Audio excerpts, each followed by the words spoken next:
Maths कब तक, तो मैथ्स ज़्यादा कराना थोड़ी है। अभी चल रहा है ये बेसिक, देख रहे हो भाई, बेसिक मैथ्स का डिफरेंशिएशन एंड इंटीग्रेशन, ये हम लोग अभी चला रहे हैं। ठीक है भाई, बेसिक डिफरेंशिएशन एंड इंटीग्रेशन हमें चाहिए, इसके बिना फिजिक्स नहीं हो सकता। आपका जो यूनिट है, देखो यूनिट 1 में 2 चैप्टर आते हैं। यूनिट 1 में एक है फिजिकल वर्ल्ड चैप्टर नंबर 1 और दूसरा है unit and measurement chapter number 2। ये चैप्टर नंबर 1 जो है वो नेक्स्ट क्लास का टॉपिक है और एक ही क्लास में ख़त्म हो जाएगा। नेक्स्ट क्लास का ये टॉपिक है फिजिकल वर्ल्ड और ये ऑलमोस्ट एक ही क्लास में ख़त्म हो जाता है। 2 आवर्स का ये टॉपिक होता है। ठीक है, ये 1.5 घंटे से 2 घंटे लगने हैं, मीन्स 1.5 आवर टू 2 आवर्स लगने हैं और ये चैप्टर 1 फिनिश हो जाता है। मेन है चैप्टर 2, तो चैप्टर 2 में ज़रा समझेंगे हम लोग। ये वाला नेक्स्ट क्लास का यही टॉपिक है, फिजिकल वर्ल्ड। सारे लोग समझ लें, जो कुछ पढ़े हों और जो एक ही क्लास की हों, 2 ही क्लास की हों, वो भी समझ लें। सबके आज ये डाउट क्लियर कर लूँगा। यूनिट्स एंड मेजरमेंट, ये जो चैप्टर नंबर 2 है, बड़े बड़े इंस्टीट्यूट में चैप्टर 1 और 2 दोनों ही इग्नोर्ड होते हैं। कुछ स्कूल में चैप्टर 1 इग्नोर्ड होते हैं, कुछ में चैप्टर 2 में क्या होता है, जो मेन बात होता है वो समझाया जाता है। चैप्टर 2 में क्या क्या पढ़ना होता है, क्या क्या मेन बात है, तो भाई एक तो है units and system of unit, दूसरा है डायमेंशन, यानी कि यूनिट एंड डायमेंशन कलेक्टिवली बोलो तो ये एक टॉपिक है जिसमें 2-3 क्लास तो लगते ही लगते हैं। साथ में एरर एनालिसिस है, एरर्स पढ़ना होता है और छोटा सा टॉपिक है पैरेलक्स मेथड। यही 3 इम्पॉर्टेंट चीज़ हैं जो इस चैप्टर में पढ़ाए जाते हैं। इसके अलावा ये बहुत रेयर है कि लोग सिग्निफिकेंट फिगर होता था, अभी इस बार के लिए चेक करना पड़ेगा कि ये सिलेबस में अभी है कि नहीं है, लेकिन सिग्निफिकेंट फिगर मोस्टली लोग नहीं पढ़ाते हैं, 99% टीचर्स नहीं पढ़ाते हैं फिजिक्स में। तो इसकी ज़रूरत नहीं है, स्कूल वाले पढ़ाते ही नहीं हैं, नहीं पूछते हैं। फिर भी किसी को ज़रूरत हो तो बोलेगा, मैं एक वीडियो बना दिया हूँ इसका सिग्निफिकेंट फिगर का, वो मैं आपको ट्रांसफ़र कर दूंगा। अगर आपके स्कूल में होता है तो वो मैं आपको सेंड कर दूंगा पर्सनली। ये सबको ज़रूरत भी नहीं है, फिर भी अगर चाहिए होगा, जिसके स्कूल में होगा वो बोल देगा। तो ये ऑलमोस्ट नहीं होता है, कराया नहीं जाता, फिर भी किसी को कराया जाएगा। मैं एक छोटा सा वीडियो बनाया हूँ, हाफ एन आवर 45 मिनट्स का, जिसमें कि सिग्निफिकेंट से रिलेटेड बात को मैंने रिकॉर्ड कर दिया है। अगर किसी को स्कूल में कराया जाएगा तो उसको पर्सनली, ऐसा 1-2 बच्चे ही होंगे। ठीक है, यूनिट 1 में ये 2 चैप्टर। तो चैप्टर नंबर 2 में जो हम लोग बेसिकली क्लास किए हैं, जो हमने अब तक लिया है क्लास, उसके हिसाब से मैं बताऊं तो यूनिट एंड डायमेंशन हमने कराया है मेन बैच में और एरर कराया है मेन बैच में। 2-2, 3-3 क्लास लगते हैं, कोई बात नहीं है। ये तो अभी कराया भी नहीं है, ये तो अभी कराया ही नहीं है और कराने की ज़रूरत भी नहीं है। डिफरेंशिएशन इंटीग्रेशन कर रहे हैं, ध्यान से समझोगे तो ये यूनिट 1 दैट इज चैप्टर 1 और चैप्टर 2 फिनिश होने में क्या रह गया। चैप्टर 1 तो नेक्स्ट क्लास का टॉपिक है, वो फिनिश हो जाएगा और चैप्टर 2 में पैरेलक्स मेथड, ये हम लोग इसके बाद वाले क्लास में कराएंगे। तो एक क्लास और इसमें लगेगा। और ये जो 2 हैं ये ऑलरेडी करा चुके हैं मेन बैच में, फिर भी जिनका छूटा हो उसको मैं कवर कराऊंगा, उनको मैं अलग से क्लास लगाऊंगा और वो मैं आज बताऊंगा कि कब क्लास लगाएंगे। लेकिन इससे इमीडिएट अंडरस्टैंडिंग में कोई प्रॉब्लम नहीं है। जो अभी हम लोग पढ़ रहे हैं इसमें इसकी कोई ज़रूरत नहीं, जो अभी पढ़ रहे हैं इसमें इसकी कोई ज़रूरत नहीं है, जो आगे पढ़ेंगे इसमें अभी इसकी कोई ज़रूरत नहीं है, आगे जो पढ़ेंगे इसमें इसकी कोई ज़रूरत नहीं है। तो जब ज़रूरत आएगा उसके हिसाब से हम लोग कवर कर लेंगे। जो भी न्यू स्टूडेंट हैं वो बिल्कुल परेशान ना हो। इतनी बात तो समझ में आई भाई। हाँ, ये ज़रूर है कि जो लोग भी बाद में ज्वाइन किए हैं उनका इसका क्या होगा, तो इसका क्या होगा तो वो मैं बता रहा हूँ, अभी बता रहा हूँ मैं। ठीक है, अब देखो मैंने यहाँ पे कवर अप का कॉलम बनाया है, कवर अप क्लास, जिसमें जिन लोगों का हो गया है वो भी चाहें तो रिवाइज़ कर सकते हैं और जिनका छूट गया हो वो भी कर सकते हैं। 5 जून से मैंने शुरू किया है ये, 5 जून 6 जून, तो 5 जून को देख रहे हो कि इसमें मैंने कवर अप में लगाया है इवैल्यूएशन पार्ट, जो कि ऑलरेडी कुछ लोगों ने कर ही रखा है, और ये इवैल्यूएशन इंटीग्रेशन का, डिफरेंशिएशन का। ठीक है, ये समझे हम लोग। और ये हमारा टॉपिक जो अभी मैंने बताया कि यूनिट 1 2 या 3 क्लास का मेहमान है, ये फिनिश हो जाएगा यूनिट 1। तो और भी कुछ बेसिक बात जो मैथमेटिकल हैं वो थोड़े थोड़े डिस्कस कर दूंगा, और ये ऑलमोस्ट 11 के आसपास हमारा ये यूनिट 2 स्टार्ट होगा। ऑलमोस्ट 11 के आसपास हमारा यूनिट 2 स्टार्ट होगा। आगे बढ़ो भाई। हाँ, तो इसके बाद यूनिट 2 में आता है chapter number 3 motion in straight line. तो रेगुलर क्लास में मेन बैच में ये जैसे ही फिनिश होगा 2-3 क्लास जो भी लगेंगे, इसके बाद ये यूनिट 2 स्टार्ट हो जाएगा, that is motion in straight line start हो जाएगा। अभी हमें इन सब की ज़रूरत नहीं है जो छूटा हुआ है जिनको। अब देखो मोशन इन स्ट्रेट लाइन के साथ हमने यूनिट्स एंड डायमेंशन को कवर करना शुरू किया, ठीक है, क्योंकि इधर ज़रूरत नहीं है तो एक्स्ट्रा प्रेशर अभी डालने की ज़रूरत नहीं है। तो हमने ये 22 जून के आसपास यूनिट एंड डायमेंशन 3 क्लास इसमें लिया, एरर एनालिसिस के 3-4 क्लास इसमें लिया और ये कवर कर दिया। एक हमने एरर में पैरेलल रेजिस्टेंस वाला अभी नहीं कराया और सम डिफ़िकल्ट क्वेश्चन, ये तो सबको करने की ज़रूरत है। तो ठीक है भाई, ये हम लोगों ने कवर अप करने हैं, इसके क्लास में लगा चुका हूं और रेगुलर क्लास करते जाने हैं। रेगुलर क्लास में जो ज़रूरत है डिफरेंशिएशन इंटीग्रेशन की ज़रूरत है, क्योंकि मोशन इन स्ट्रेट लाइन में डिफरेंशिएशन इंटीग्रेशन यूज़ होगा, ना कि यूनिट एंड डायमेंशन यूज़ होगा। इसलिए अभी जो मेन बैच में चल रहा है उसके साथ सबको चलने की ज़रूरत है, चाहे आपके यूनिट एंड डायमेंशन हुए हैं या नहीं हुए, उससे कोई फ़र्क नहीं पड़ता। ये सब लोग समझते चलें प्रॉपरली, और जो हमने नहीं, जो जिसका जो छूटा है न्यू स्टूडेंट का, तो उसके लिए तो भाई ये कवर अप क्लास लगा ही रखें, इसलिए टेंशन फ्री होकर के काम करें। और इसके स्क्रीनशॉट मैं भेज दूंगा आपको। क्लियर है यहाँ तक? यहाँ तक बात अगर क्लियर हो गई, क्या बोल रहे हो? क्या बोल रहे हो फिर? सिग्निफिकेंट फिगर्स का क्या बताया था? सिग्निफिकेंट फिगर एक ऐसा टॉपिक है छोटा सा 45 मिनट्स का, जो कि जनरली स्कूल में नहीं पढ़ाए जाते हैं। 99% स्कूल में नहीं पढ़ाए जाते हैं, इसलिए मैं भी नहीं पढ़ाता हूँ रेगुलर बैच में। हाँ, ये ज़रूर है कि अगर किसी के स्कूल में 1-2 बच्चे ऐसा हो सकता है, अगर किसी के स्कूल में भी अगर ये सिग्निफिकेंट फिगर होता है या किसी को इंटरेस्ट बनता कि नहीं मैं जानूँ, तो मैं एक छोटा सा वीडियो बना लिया हूँ, वो मैं आपको सेंड कर दूँगा अगर आपकी रिक्वायरमेंट है तो। अदरवाइज़ ये ख़ास इम्पोर्टेंस की बात नहीं है, ठीक है। जो इम्पोर्टेंट बात है, जो हम लोग को मेन चीज़ है, वो सब पढ़ते चलना है और डिटेल में पढ़ते चलना है। अगर आपको ज़रूरत होगा आप मुझे व्हाट्सअप करना, मैं सिग्निफिकेंट फिगर का एक आध बच्चा ही होगा जिसके स्कूल में हो जाए तो हो जाए। जनरली स्कूल वाले कराते ही नहीं, बहुत सारे स्कूल वाले टीचर्स के कांटेक्ट में हूँ जो नहीं कराते, ये सब काम कराते ही नहीं हैं। तो अगर होगा तो आप बता देना।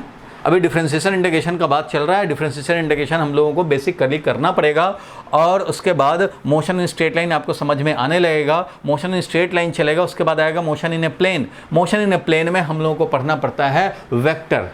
मोशन इन ए प्लेन जो है, इसके स्टार्ट होने से जस्ट पहले आपको जानना पड़ेगा वेक्टर, और ये भी फिर मैथमेटिकल टूल है, लेकिन ये मोशन इन स्ट्रेट लाइन में पढ़ाया जाता है, और वेक्टर में आपको 4 to 6 क्लास लगेंगे। तो ये तो भाई फिजिक्स के करिकुलम का ही पार्ट है। आप किसी भी बुक में देखेंगे मोशन इन ए प्लेन, तो पहले वेक्टर डिस्कस्ड रहेगा, उसके बाद मोशन इन ए प्लेन की बात होगी। एनसीईआरटी में भी वेक्टर के 2 पार्ट हैं, समझो वेक्टर के 2 पार्ट हैं, तो इसका हाफ पार्ट तो यहीं पे डिस्कस होगा। फिर जब चैप्टर 6 आएगा, चैप्टर 6 वर्क पावर एनर्जी, तो वेक्टर का हाफ पार्ट जो है वो यहाँ यूज होता है। तो वेक्टर का हाफ पार्ट यहाँ चैप्टर 6 में डिस्कस्ड है, और half part motion in a plane में डिस्कस्ड है, जब जहाँ ज़रूरत हो। तो वेक्टर का हाफ पार्ट जो यहाँ ज़रूरत है वो यहाँ डिस्कस किए जाएंगे। एडिशन, सब्ट्रैक्शन, ये सब मल्टीप्लिकेशन, तो मल्टीप्लिकेशन में जो क्रॉस प्रोडक्ट है वो यहाँ यूज होता है, तो इसलिए यहाँ पे कराए जाते हैं। एनसीईआरटी के बुक में भी यही फॉलोड है, और कराना भी ऐसे ही चाहिए। अगर मैं सारा मैथमेटिकल बैकग्राउंड अभी करने लग जाऊँ तो शायद आपके माइंड में ये घुस जाएगा कि सर तो मैथ पढ़ा रहे हैं। नहीं भाई, जब जैसा ज़रूरत है वैसे ही काम कर रहे हैं। अगर हमें चैप्टर 4 में इसके पहले वेक्टर चाहिए तो उसी के पहले वेक्टर जस्ट कराएंगे, और ये माइंड में आएगा, ये समझना शुरू हो जाएगा। चैप्टर 6 में ये हमने वेक्टर सारा ऑलमोस्ट यहीं करा दूंगा मैं, इसमें सिर्फ रिकॉल कराऊंगा और आगे बढ़ जाऊंगा। ठीक है, यहाँ तक ठीक है भाई। और देखो, और मोशन स्ट्रेट लाइन के पहले चाहिए था डिफरेंशिएशन इंटीग्रेशन, इसलिए अभी जो सबसे बड़ी ज़रूरत है वो है डिफरेंशिएशन इंटीग्रेशन की। आगे के क्लास समझने हैं तो सबसे पहले ये चाहिए, इसका evaluation part as well as meaning part. तो अभी इवैल्यूएशन पार्ट हम लोग देख रहे थे, मीनिंग पार्ट तो अभी बाकी है जो आगे के क्लास में होंगे। तो 2 क्लास, तो एक मीनिंग डिफरेंशिएशन का, एक क्लास मीनिंग इंटीग्रेशन का, एक दिन पैरेलैक्स मेथड का लगेगा क्लास, और एक दिन फिजिकल वर्ल्ड का, यानी 4-5 क्लास तो अभी लगने हैं बिफोर स्टार्टिंग दिस। तो सबको क्लियर है ना कि अभी हम लोगों का फोकस क्या है, और जिसके जो छूटे हैं उसको टेंशन फ्री हो जाने हैं और वेट करने हैं उस टाइम का जब उसकी ज़रूरत है, उससे पहले करा दूंगा। जुलाई के पहले ऐसे भी किसी का एग्ज़ाम नहीं होने वाला स्कूल में, जुलाई के पहले किसी का एग्ज़ाम नहीं होने वाला। Divided by x square integrate करने हैं, और इसका लिमिट भी दिया हुआ है, x is equal to 1, x is equal to कितना 2, 1 से 2 तक। चलो भाई इसको करने हैं तो तुम्हें पता ही है कि पहले तो हमें इंटीग्रेट करना होता है नॉर्मली जो करते हैं, उसके बाद लिमिट पुट करते हैं। तो this will be equal to कितना हो जाएगा, तो इसको पहले सेपरेट कर लिया जाए भाई, और इस सबको इंटीग्रेशन को हम लोग अप्लाई कर देंगे सब में। तो 2x divided by x square क्या हो जाएगा, 2 divided by x, 2x divided by x square, तो x से x कैंसिल होगा, 2 डिवाइडेड बाई एक्स dx, और ये हो गया 1 से लेकर 2 तक, minus 5x square divided by x square, तो ओनली 5 रह गया भाई, इंटीग्रेशन dx हो गया, कहाँ से कहाँ तक, 1 से लेकर 2 तक, plus 6x Q divided by x square, तो क्या बच गया 6x, और ये 1 से 2 तो लिमिट है ही भाई, ये तो सब पे अप्लाई हो रहा है, plus 8 divided by x square, तो इसको भी इंटीग्रेट करने पड़ेंगे, और इसका भी लिमिट क्या हो जाएगा, x इज इक्वल टू 1 से 2 हो जाएगा, और बस काम करना है भाई। 2 देखो साइड में आया, मैं थोड़ा जल्दी करूँ, 2 देखो साइड में आया, 1 बाई एक्स का इंटीग्रेशन होता है log x, तो log x होता है भाई, ये लिमिट डालोगे 1 से लेकर 2 तक, माइनस 5, और dx का इंटीग्रेशन x हो जाता है, फिर भी 1 से 2 डालोगे, ये 6x dx का क्या हो जाएगा, x का पावर 1 है भाई, तो ये x स्क्वायर अपॉन 2 हो जाएगा, और पूरे का हम लोग चाहें तो 1 से 2, ये 6 को अंदर रख दो, भी कांस्टेंट है उसको हम लोग अंदर रखें या बाहर रखें कोई फर्क नहीं पड़ता, बाहर कर लो अंदर रख लो कोई फर्क नहीं पड़ता उससे, प्लस 8 और 1 upon x square means x का पावर -2 है, तो -2 प्लस 1 डिवाइडेड बाई -2 प्लस 1, ऐसा करेंगे। इट मीन्स क्या हो गया, x का पावर -2 प्लस 1 का मतलब हो गया -1, तो ये हो गया x का power -1 that is 1 upon x, -1 upon x, ये आ गया तुम्हारा, बोलो भाई ये तो होगा ना, integration of x to the power -2 को इंटीग्रेट करोगे तो क्या मिलेगा, तो x to the power -2 plus 1 divided by -2 plus 1 ऐसा मिलेगा, this will be equal to x to the power -1 divided by -1 that is क्या मिल जाएगा, -1 अपॉन एक्स, -1 अपॉन एक्स, तो ये -1 अपॉन एक्स है। ठीक है भाई, अब इसको इवेलुएट किया जाए, इसको अब हम लोग इवेलुएट करो, तो चलो भाई देखा जाए, इवेलुएशन क्या हो जाएगा, 2 है ये, और इधर हमारा हो जाएगा कितना, log 2 माइनस log 1, बहुत अच्छे, -5 इंटू ये इंटीग्रेट करके x आया है, तो x का वैल्यू रखोगे 2, और फिर -x का वैल्यू रखेंगे 1, ये आया, प्लस ये तो 3 हो चुका है भाई, और 3 को बाहर निकालो या अंदर रखो, एक्स स्क्वायर मतलब 2 स्क्वायर माइनस 1 स्क्वायर, ये है, प्लस 8 इंटू ये है -1/2 माइनस -1/1, पहले वैल्यू 2 रखा तो -1/2 हुआ, माइनस, अब वैल्यू 1 रखेंगे तो -1/1 हुआ। क्लियर है यहाँ तक, चलो आगे बढ़ते हैं हम लोग, तो ये 2 हो गया, और log 2 minus log 1, log 2 minus log 1 होता है log 2 अपॉन 1,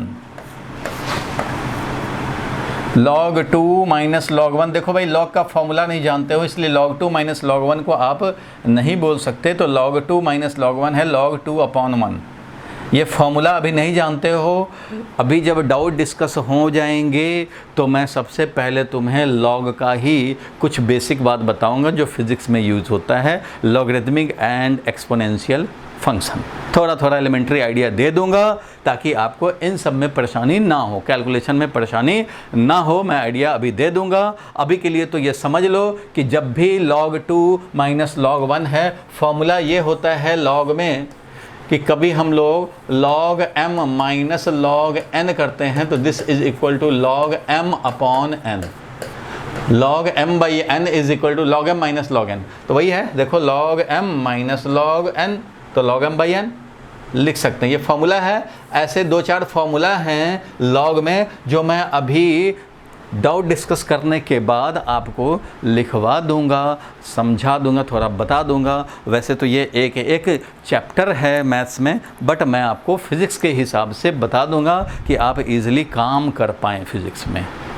क्लियर है यहाँ तक चिराग? चिराग क्लियर है? यही प्रॉब्लम थी। हाँ यही प्रॉब्लम थी, तो कोई बात नहीं है। ये लॉग यहाँ तक ले आए ना, तुम्हारा इंटीग्रेशन का काम यहीं ख़त्म है। आप लोगों ने जिसने भी यहाँ तक काम कर लिया उसका करेक्ट है, बात ख़त्म हो गई। अब बाकी इवेलुएट करने की तो जिसको पता है वो करेगा, जिसको नहीं पता है वो कोई बात नहीं, इतने में छोड़ेगा। लेकिन आपको मैं बता दूंगा कि log m minus log n formula है। 4-5 फार्मूला जो है लॉग के आपको जानना चाहिए as a common sense, as a GK. Maths आपका हो या ना हो, अगर फिजिक्स केमिस्ट्री भी आपका है तो इन फार्मूलाज को जानना ज़रूरी है। इन फार्मूलाज को जानना बहुत ही ज़रूरी है। तो चलो भाई, ये हमने लिख दिया log 2/1 और इसका वैल्यू भी मिलता है, लेकिन इसके लिए log टेबल चाहिए होता है। log टेबल तो आपको प्रोवाइड होगा तो मिलेगा, इसलिए log टेबल नहीं है तो आप ऐसे ही छोड़ सकते हो। अब देखें ज़रा इसको, और log 2 का वैल्यू अगर किसी को याद है तो वो रख सकता है, नहीं याद है तो कोई बात नहीं है। मतलब ये एक अलग मैटर है, इसको इवेलुएट करना, log के बारे में डील करना वो अलग मैटर है, वो फिज़िक्स का पार्ट नहीं है। वो बस इतना ही आप जान गए, फॉर्मूला तो अप्लाई कर दिया, बात ख़त्म हो गई। यहाँ पे देखो 5 और 2 माइनस 1 तो 1 है, प्लस 3 इंटू ये क्या हो गया 4 माइनस 1 3, ये हो गया, प्लस 8 इंटू ये -1/2 है, ये प्लस है 1 माइनस 1/2 इज 1/2, ये है 1, ये तो 1 हो गया, माइनस 1, ये -1 है, माइनस 1 इज 1 और 1 माइनस 1/2 इज 1/2, इसलिए ये वैल्यू हो गया 2 इंटू ये log 2/1। अब ये भी ध्यान रखना है, अगर आपको पता है तो आप लिखोगे आगे, नहीं तो नहीं लिखोगे। अगर मुझे पता होगा तो मैं लिख दूंगा, नहीं तो आप कोई बात नहीं। इसको इंटीग्रेशन का लिमिट दिया हुआ है π/2 टू पाई, और ये है 4 cos t plus 2 sin t, 2 sin 2t, 2 sin 2t, ये है भाई।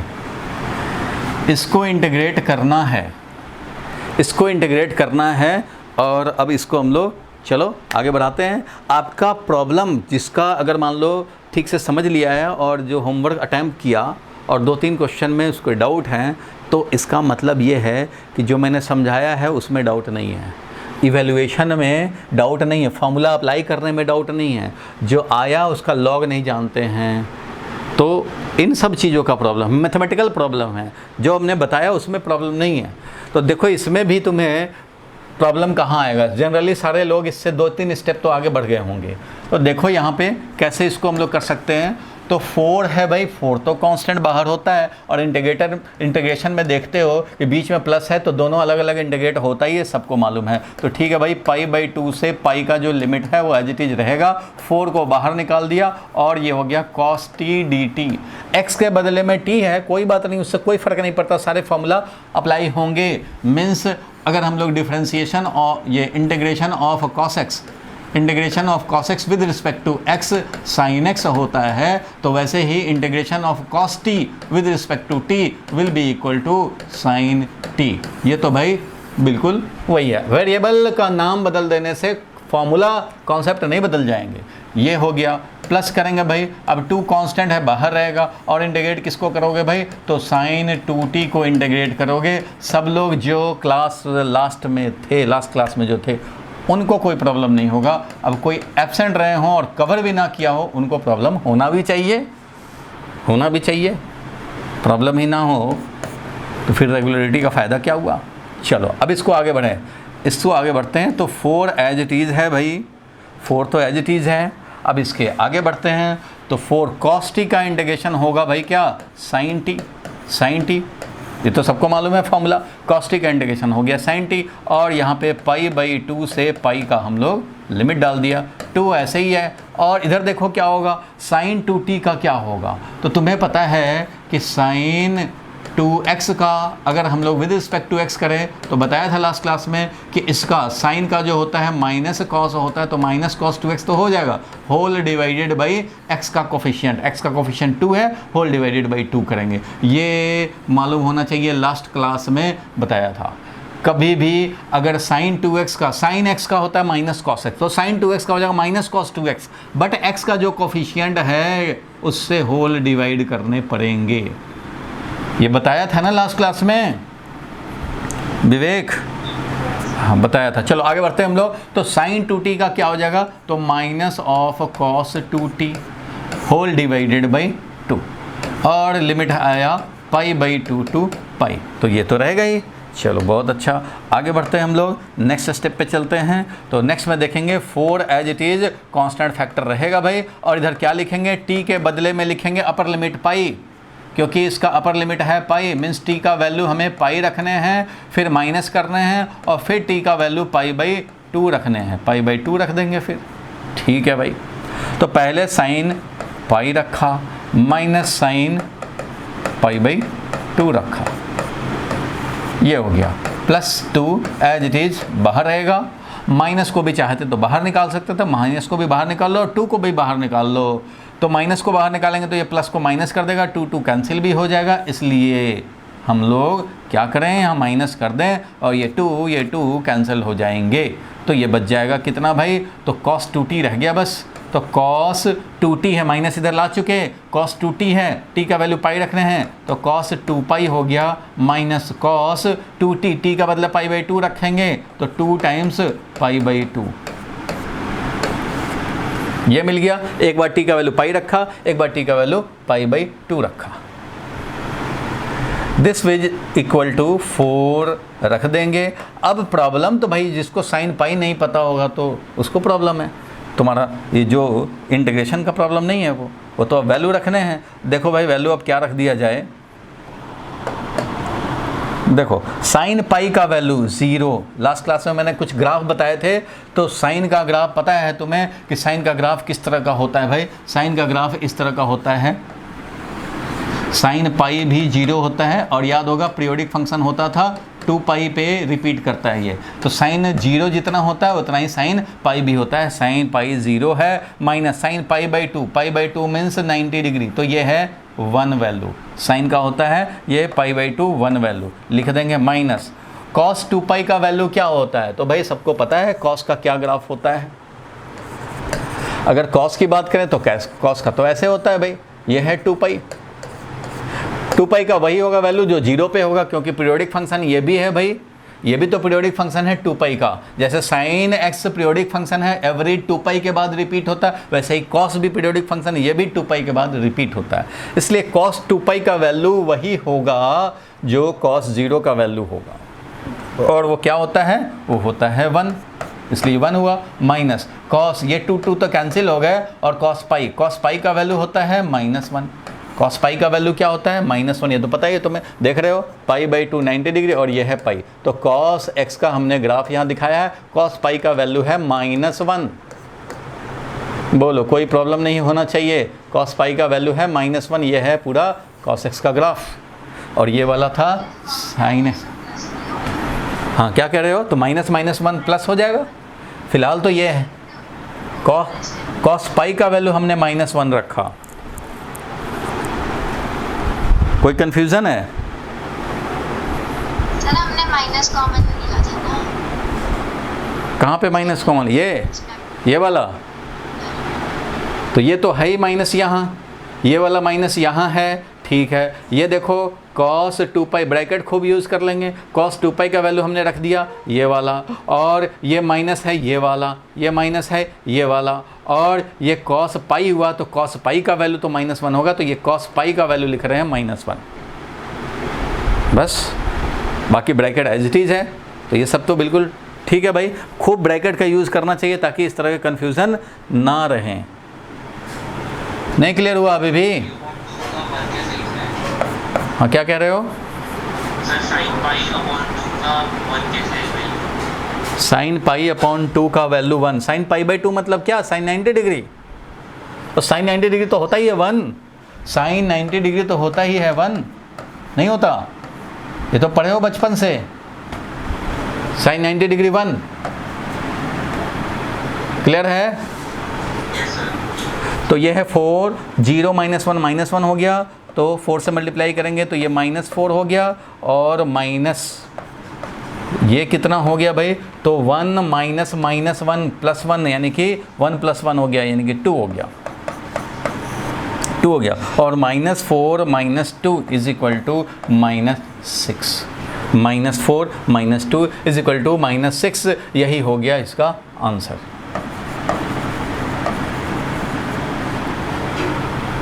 तो भाई इसके लिए तभी तो मैंने ये दिखाया तुम्हें ग्राफ, ये sin x का ग्राफ, इसलिए लास्ट क्लास में थोड़ा डिस्कस कर दिया था कि भाई आपको ये इवेलुएट करने में थोड़ा हेल्प मिल जाए।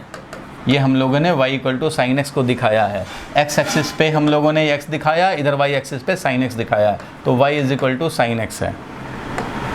बोलो ठीक है? अगर किसी को नोट करना हो या स्क्रीनशॉट लेना हो तो वो ले सकता है। ये होमवर्क हो गया 17 नंबर, ठीक है? 17 नंबर का होमवर्क हो गया। cos x का भी दिखा दिया, इधर sin x का भी दिखा दिया। जितने वैल्यू की ज़रूरत है, जितने एंगल पे देखना है देख सकते हैं। हाँ बोलो, डाउट? नहीं ये ठीक है ना, इसमें तो कोई डाउट नहीं है। Question number 7। हाँ हाँ, क्वेश्चन नंबर 7 ये तो क्लियर है सबको? किसी को प्रॉब्लम है तो बता दे, जो लास्ट क्लास में रहा हो, कवर किया हो। चलो तो क्वेश्चन नंबर 7 कह रहे हो ना, तो 7 नंबर चलो देखते हैं हम लोग। नेक्स्ट पे चलते हैं। 7 नंबर मैं दिखा रहा हूँ, 7 नंबर क्वेश्चन। 4 cos 5x, ये तो वैसा ही है, 4 cos 5x माइनस, अच्छा थोड़ा सा डिफरेंस है, -12 e to the power 3x dx। बहुत अच्छा, बिल्कुल ये सब देखते चलें। और 0 से 2 इसका लिमिट है, 0 से 2 लिमिट है, तो 0 से 2 लिमिट है, किसका लिमिट है? x का लिमिट है। जो d के साथ होता है वही वेरिएबल समझते हैं, इसी का लिमिट होता है। मीन्स बोला जाए या ना बोला जाए, जो d के साथ है, अगर d के साथ t होता तो t का लिमिट होता, d के साथ x है तो x का लिमिट है। ये मीन्स x का इनिशियल वैल्यू, इनिशियल 0 है, फाइनल वैल्यू 2 है।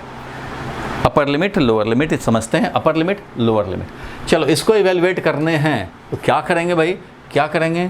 तो फिर वही काम करने हैं, अलग अलग तो करना ही पड़ेंगे। इंटीग्रेट करेंगे भाई, 4 को बाहर निकालेंगे और बच गया कितना? तो cos 5x बच गया। cos 5x dx करेंगे और लिमिट डाला 0 से लेकर 2 तक। ये सब आप लोग इवेलुएट कर लिए होंगे, बस लिमिट के बाद जब डालना है ना, उसमें प्रॉब्लम हुआ होगा।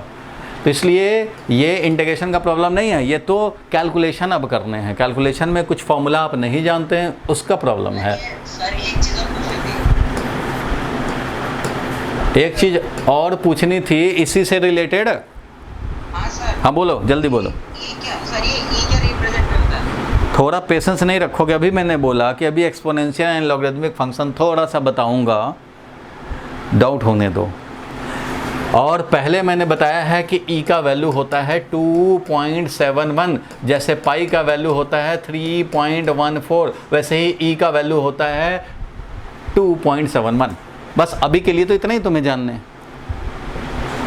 अब आगे देखते हैं, इसको इवेलुएट करते हैं। चलो भाई इसको इवेलुएट किया जाए। लिमिट एज इट इज़ वही ट्रांसफ़र होगा 0 से लेकर 2 तक।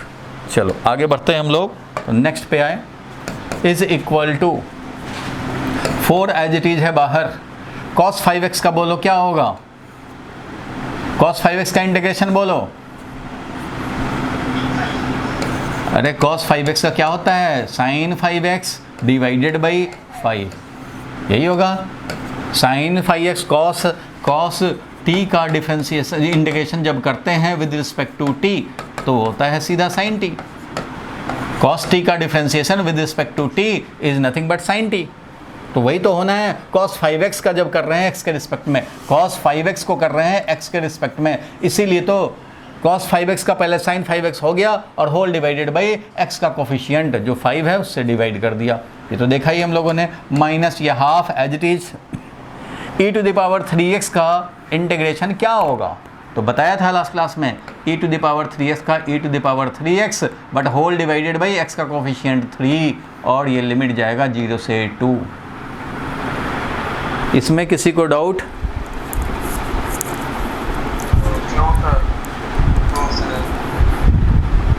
ऐसा जो स्टूडेंट जो लास्ट क्लास में स्टार्ट किया हो और उसको प्रॉब्लम हो रहा हो तो बताए। सबको प्रॉब्लम नहीं है भाई, कोई को प्रॉब्लम नहीं है इसमें। चलो यहाँ तक तो हो गया। जिसने इंटीग्रेशन है, हाँ डेफिनेट इंटीग्रेशन में, डेफिनेट ही तो है ये। हाँ मेरे को डाउट है। चिराग बोल रहे हो क्या? यस। हाँ तो कोई बात नहीं, अपना डाउट अभी इस क्वेश्चन के बाद अपना डाउट पूछ लेना, ठीक है? पहले इसको समझा जाए। इसमें तो कोई डाउट नहीं है, आगे बढ़ते हैं। इसमें कोई डाउट नहीं। चलो देखो 4 5 को चाहे तो बाहर भी ले सकते हैं, क्यों इसको लफड़ा में रखना है। 4/5 बाहर आ गया। अब हम लोग लिमिट डालेंगे तो बच गया only sin 5x। Upper limit 2 है तो क्या करेंगे, sin 5 इंटू 2, x का वैल्यू 2 डाल दिया अपर लिमिट, माइनस अब लोअर लिमिट डालेंगे। अब भाई लोअर लिमिट डालोगे तो ये तो sin 0 ही हो जाएगा, 5 इंटू 0 0 हो जाएगा। चलो ये हो गया माइनस हाफ। अब यहाँ पे देखो ये भी 3 को बाहर निकाल सकते हैं, बाहर निकाल के यहाँ मल्टीप्लाई कर लें तो 2 इंटू 3 हो गया, डिनोमिनेटर में 2 इंटू 3 हो गया। साफ साफ लिखें, 2 तो था ही और 3 को भी बाहर निकाल लिया और यहाँ क्या बच गया, e to the power 3x। तो e to the power 3 into 2, x के बदले 2 रख दिया, minus e to the power अब 3 इंटू 0। बोलो क्लियर है यहाँ तक? अब इसको इवेलुएट कर लिया जाए यहाँ पे, तो इसको मैं इधर दिखा रहा हूँ 4/5 एज इट इज। और यहाँ देखेंगे sin 10 minus sin 0, sin 10 minus sin 0 तो चलो भाई 0 होता है, 0 छोड़ दिया, -1/6, कंफ्यूज मत हो जाना, -1/6 और ये है e का पावर 6 माइनस ई का पावर 0, किसी चीज़ का पावर 0 तो 1 होता है, 2.71 का पावर 0 1 होगा। ये मिल गया तुम्हें आंसर। तो फाइनली आंसर जो आ गया तुम्हें वो आ गया कितना भाई, तो sin 10 4 sin 10 डिवाइडेड बाई 5 और minus e to the power 6 minus 1 divided by 6। ये मिल गया आंसर, यही हो गया। मान लो अगर ये वैल्यू आई था तो ये आई ये है। समझ गए यहाँ तक? अब कुछ लोगों को डाउट होगा कि sin 10 क्या हुआ। तो भाई sin 10 जो भी हुआ होगा, लेकिन आंसर हमारा ये हो गया। sin 10 की जहाँ तक बात है तो वो मैं थोड़ा बता देता हूँ तुम्हें। sin 10 को क्या कर सकते हैं, ये sin 10 डिग्री नहीं है, sin 10 is not equal to sin 10 degree. sin 10 degree नहीं है ये है रेडियन, ये है रेडियन। यहाँ पे कहीं डिग्री नहीं आ जाएगा। ये 5 इंटू 2 10 आया तो वो 10 क्या है, रेडियन है। जब तक डिग्री ना रहे तब तक डिग्री नहीं समझने हैं। ये है 5 रेडियन, तो ये है 10 रेडियन। एंगल जो है वो 10 रेडियन है।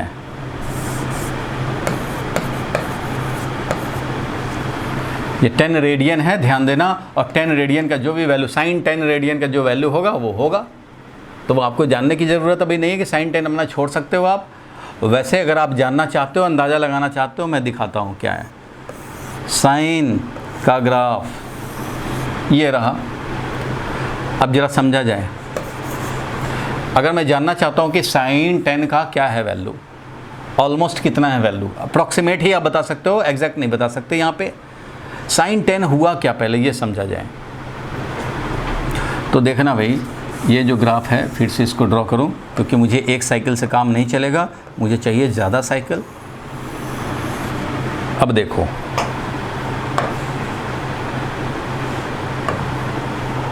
यहाँ पे साइन ये वाला कितना है, ये कितना है भाई, पाई है, 180 डिग्री है, और पाई का मतलब है 3.14 है। ध्यान देना, ये कितना है, 3.14 है। तो अगर कोई पूछे कि साइन 3.14 कितना होता है, यानी कि साइन पाई कितना होता है, वो 0 होता है। ये वाला कितना है भाई, तो ये है 1.57, ये है 1.57, साइन 1.57 होता है 1, साइन 1.57 रेडियन, ये रेडियन है, इज इक्वल टू 1, क्योंकि ये पाई बाई 2 हुआ, ये हुआ हमारा 90 डिग्री। 90 डिग्री को ही 1.57 बोलेंगे, क्योंकि पाई बाई 2 का मतलब है, पाई बाई 2 का मतलब है 3.14 डिवाइडेड बाई 2, 1.57। तो तुम सोचो साइन 10 कितना होगा, तो ये 3.14 है, इसका डबल कर दिया 2 पाई, तो 2 पाई हो गया 6.28 यहाँ आ गए, और इसको ट्रिपल कर दें 3 पाई, यानी कि कितना हो गया, ऑलमोस्ट 3 पाई हो गया। 3 पाई कितना हो जाएगा, 3 से अगर 3.14 को अगर हम लोग 3 से मल्टीप्लाई करें, 3 से मल्टीप्लाई करें तो कितना हो जाएगा, 9.42। तो यहाँ पे ये 9.42 है। तुम्हें क्या चाहिए, साइन 10 पे चाहिए, तो भाई इससे थोड़ा सा आगे है 10, तो यहाँ पे जो साइन का वैल्यू है, ये वाला कुछ निगेटिव वैल्यू है वो। अब ये कितना निगेटिव है, तो भाई ये वाला एंगल अगर पता रहेगा तब तो निकालेंगे, लेकिन sine 10 will be something negative, मतलब साइन 10 का क्या वैल्यू है वो तो पता लगा, अंदाजा तो पता लगा। अगर कोई साइन 10 बोले तो साइन 10 डिग्री मत समझ लेना।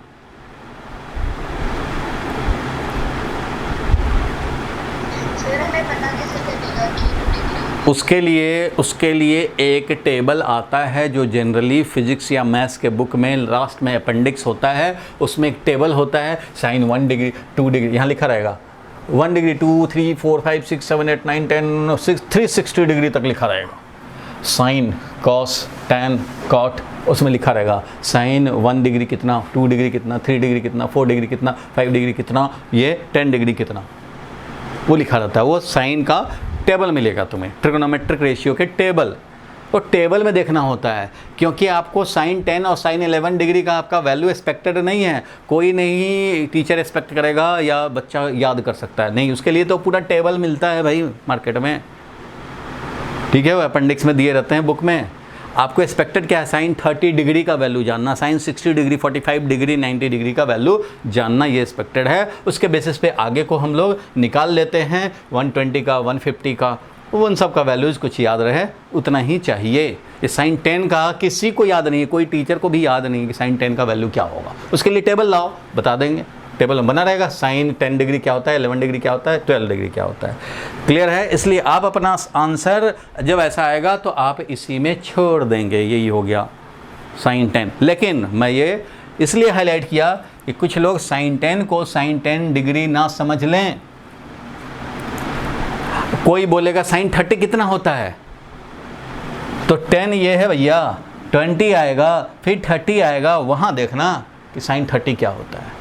साइन 30 डिग्री पूछे तो बोल देना half, sine 30 degree is half, but sine 30 is not half, वो कुछ और है, वो तो टेबल में देखना पड़ेगा।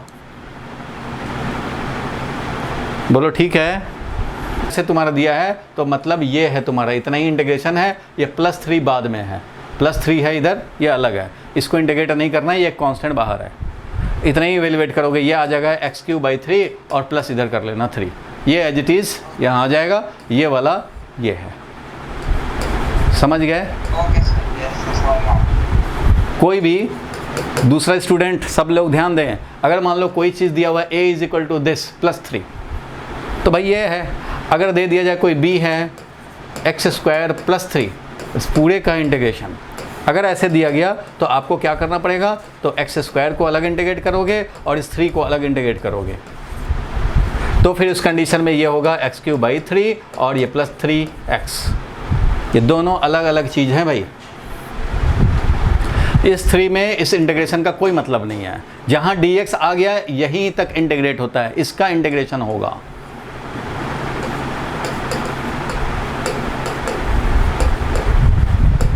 जो dx के पहले है इधर, इसी का इंटीग्रेशन होगा, इसके बाद का नहीं।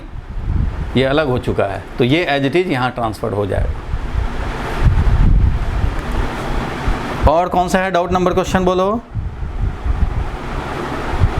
सर यहाँ पे sin 10 था तो उसको हम रेडियन में था तो उसको हम डिग्री में कन्वर्ट करके डिग्री में कन्वर्ट करके आप कर सकते हो। तो डिग्री में तुम्हें क्या लग रहा है, 30 डिग्री और 40 डिग्री, 30 डिग्री और 60 डिग्री तो नहीं आएगा।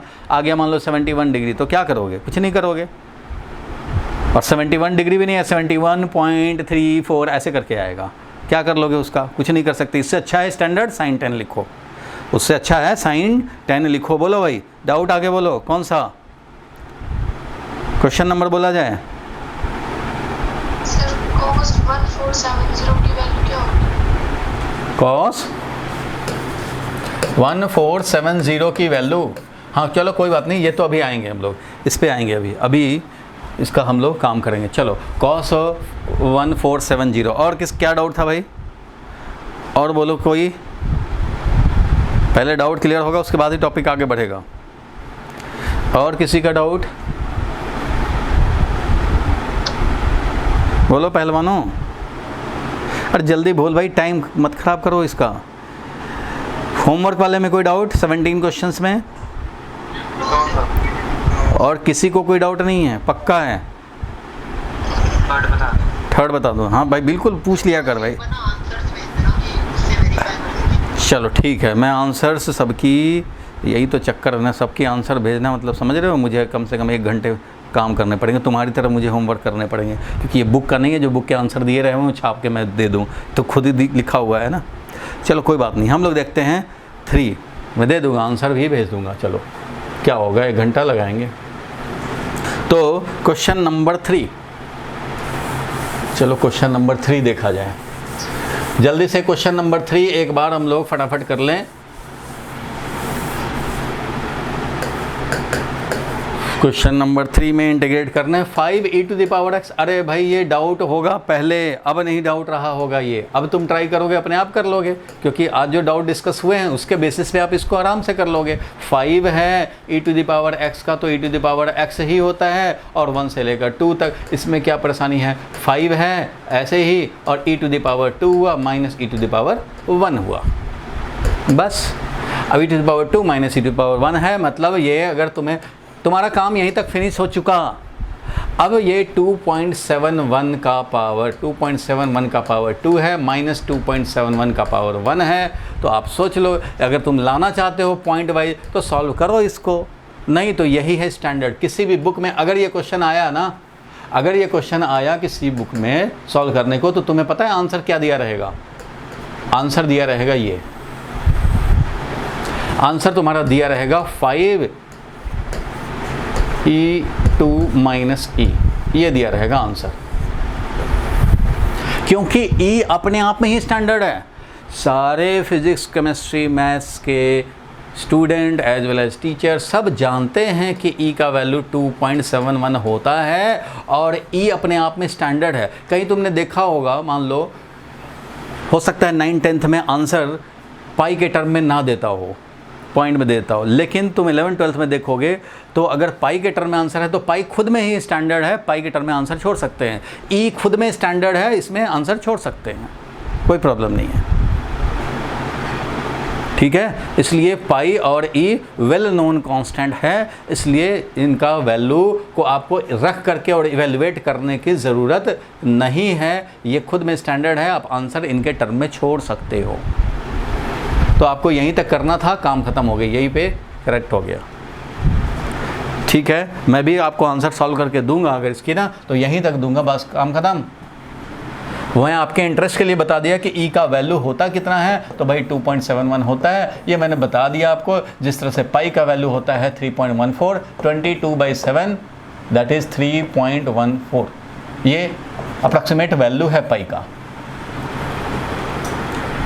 चलो अब जरा इस पे आए हम लोग, इस पे फोकस करें, आगे बढ़े हम लोग, नेक्स्ट पे चलते हैं।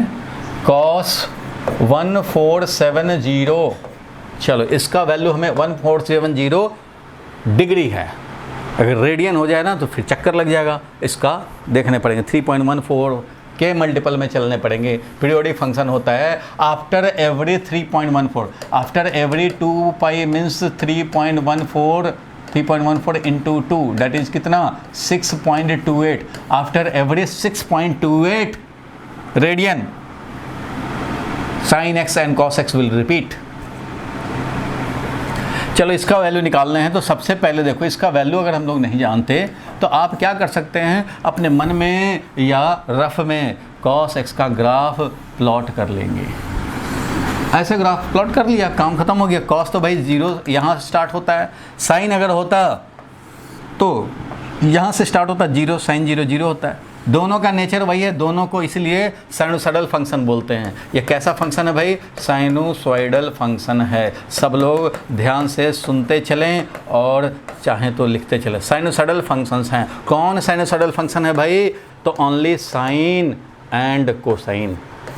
साइन और कॉस यही दो साइनोसॉइडल फंक्शन के नाम से हम लोग जानते हैं, साइन एंड कॉस। साइनोसॉइडल का मतलब है ऐसे जिसका ग्राफ आए, जिसका ग्राफ इस तरह से आए, वो साइनोसॉइडल फंक्शन है। क्या कह रहे हो? नहीं पता भाई, मैं कोई याद करके बैठा हूँ क्या? चेक करते हैं ना, अभी निकालते हैं, देखते हैं। तुम्हारा टेंटेटिव लिख दिया मैंने। चलो ये है π/2 यानी कि 1.57, ये वाला ये पाई है, पाई दैट इज 3.14, और ये वाला है π/2 यानी कि 1.57। ठीक है, ये हो गया कॉस का ग्राफ। इस तरह से सिमेट्रिकली रहता है, चलता रहता है। ठीक है, ये है कॉस एक्स का ग्राफ। अब जरा समझा जाए 1470 डिग्री, तो 1470 डिग्री तुम्हें पता है कि 360 पे रिपीट होता है, तो 360 इंटू 2 करेंगे तो आएगा 720। लेकिन 720 से ये डबल कर लें तो 720 से डबल यानी कि 360 इंटू 4 करेंगे तो आ जाएगा कितना भाई, तो ये हो जाएगा 1440 हो जाएगा ना 360। तो हम लोग इसको क्या करेंगे, ऐसे लिखेंगे। क्यों ऐसा कर रहे हैं, क्योंकि 360 के बाद रिपीट होता है, 360 डिग्री के बाद रिपीट होता है, तो 360 डिग्री मल्टीप्लाइड बाई 4 कर सकते हैं। इसको हम लोग लिख सकते हैं 360 डिग्री मल्टीप्लाइड बाई 4, और इससे 1440 आएगा प्लस 30 डिग्री, प्लस 30 डिग्री, ऐसा ये है वैल्यू। इसको हमने लिख दिया ये। और तुम्हें पता है कि 360 पे तो कुछ होता ही नहीं है, 360 के बाद तो फिर वापस वहीं आ जाते हैं, फिर 360 के बाद वापस वहीं आ जाते हैं। 720 पे ऐसा आ गया, फिर वैसे चलोगे और तो ऐसा ही कंडीशन में आओगे, फिर चलोगे और ऐसा ही कंडीशन में आओगे। मतलब ये हो गया तुम्हारा, ध्यान दो, कॉस। अब देखो इसमें दिखा रहा हूँ तुम्हें, ये है तुम्हारा 2 पाई यानी कि 360 डिग्री, ये है 4 पाई, 2 पाई और 2 पाई और आगे बढ़ गए 720 डिग्री, ये वाला हो गया 6 पाई, 2 पाई और बढ़ा दिया, ये वाला हो गया 8 पाई, ये वाला हो गया तुम्हारा 720 और 720 1440, 1440 ये हो गया। और 1440 के बाद तुम्हें कितना जाना है, 30 ही तो और जाना है। 1440 के बाद ये तो है हमारा, ये हो गया 1440, तो 1440 प्लस 30 डिग्री ही तो अब बताओ, यहाँ के बाद तो वही हाल हो जाता है जो यहाँ होता है, उसके बाद यहाँ वैसा ही कंडीशन, यहाँ वैसा ही कंडीशन, यहाँ वैसा ही कंडीशन, यहाँ ये हो गया है तुम्हारा 1440। अब इसमें 30 डिग्री तो आगे जाने हैं, तो 30 डिग्री आने जाने पे कितना मिलेगा भाई, तो वैसे ही जो cos 30 डिग्री का वैल्यू होता है, cos 30 डिग्री का जो वैल्यू होता है वही तो होगा। cos इससे 30 डिग्री, 1440 से 30 डिग्री ही तो आगे बढ़ने हैं। इसका मतलब ये value is equal to cos 30 degree, और cos 30 डिग्री कितना होता है, तो बिल्कुल सही बोला था तुमने, √3/2। तो √3/2 हो जाएगा। ठीक है, this is equal to cos 30 degree.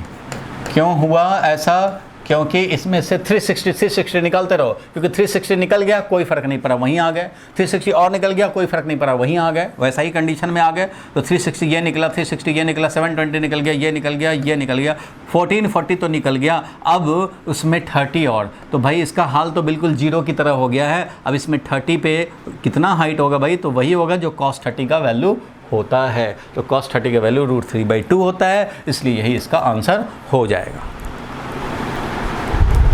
बोलो क्लियर है यहाँ तक? सबको क्लियर है या किसी को डाउट है? चलो डाउट नहीं है। चलो तो अब हम लोग थोड़ा और आगे बढ़ते हैं। और भी क्वेश्चन ऐसा था, इस पे अभी थोड़ा और प्रैक्टिस करेंगे, साथ में जानेंगे y = tan x का भी graph. sin x cos x तो देख लिया, जरा tan x का भी ग्राफ देखेंगे हम लोग,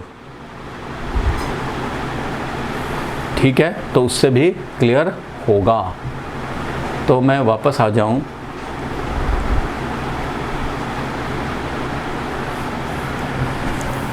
graph of y = tan x की बात करेंगे। ग्राफ ऑफ, लिखो क्वेश्चन लिखो भाई। क्या कह रहे हो? किसका? √3/2 cos 30 डिग्री का वैल्यू। अभी मैंने बताया cos 1470 degree is equal to cos 1440 plus 30 degree value is equal to cos, ये 8 पाई है भाई, 8 पाई प्लस 30 डिग्री है, और एवरी 2 पाई के बाद रिपीट होता है, तो ये हो गया cos 30 degree and this will be equal to √3/2। ठीक है, आप चाहें तो ये लिख सकते हैं, क्योंकि इसमें से 2 पाई निकालते जाओ। 2 पाई पीरियोडिक फंक्शन है भाई, because cos x is a periodic function, चाहे तो उसके आंसर में लिख सकते हैं। ऐसा क्यों लिखा भाई? बिकॉज क्या? Because cos x as well as sin x दोनों होता है, is a periodic function, with period is equal to 2 pi is equal to 360 degree. ठीक है, ये मिल गया हमें। अब क्लियर हुआ? ग्राफ तो रफ में रेफरेंस के लिए कर सकते हैं। इसमें से 360 निकालते चलो, एक बार 360 निकाला, एक बार 360 निकाला, एक बार 360 निकाला, एक बार और 360 निकाला, इस तरह से हम लोगों ने 1440 तो निकाल दिया। अब 30 तो बच गए इसमें, क्योंकि 360 निकलने से इनिशियल कंडीशन में आता है, फिर 360 निकला, इनिशियल कंडीशन जैसा हो जाता है, फिर 360 निकला, फिर इनिशियल जैसा हो गया, तो cos 30 ही फाइनली रह गया। क्लियर है चिराग? चिराग बोलो क्लियर है? Yes sir. आगे बढ़ते हैं, y = tan x पे अपना फोकस अब लगाते हैं भाई। तो y = tan x पे चलते हैं।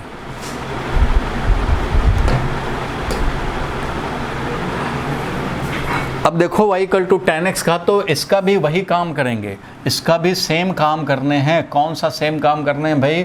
तो इसके लिए भी हम लोग टेबल बना करके काम करते हैं। कैसे? तो टेबल बनाओ भाई इसका, कम से कम कुछ एंगल तो जानते ही हैं। इधर x दिखाएंगे, इधर tan x दिखाएंगे। x का वैल्यू 0 डिग्री पे, 30 डिग्री पे, 45 डिग्री पे, 60 डिग्री पे एंड 90 डिग्री पे, ये तो पता है कम से कम। तो बताओ भाई, tan x का वैल्यू 0 पे कितना होगा? 0। 30 डिग्री पे कितना बोलो? 30 डिग्री पे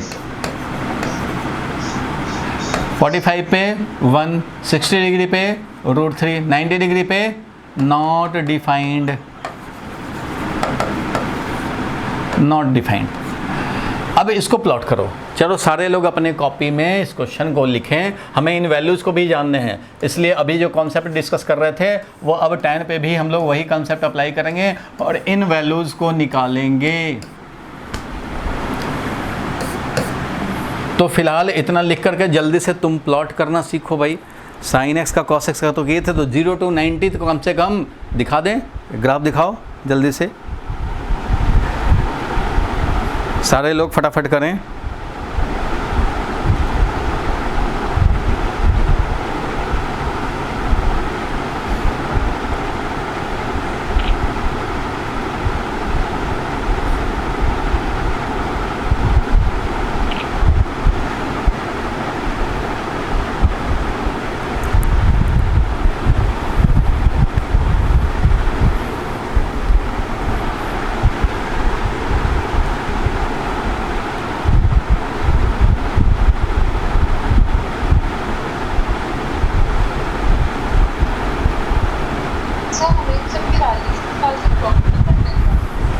नहीं, इसको जस्ट प्लॉट करना है अप्रॉक्सीमेटली।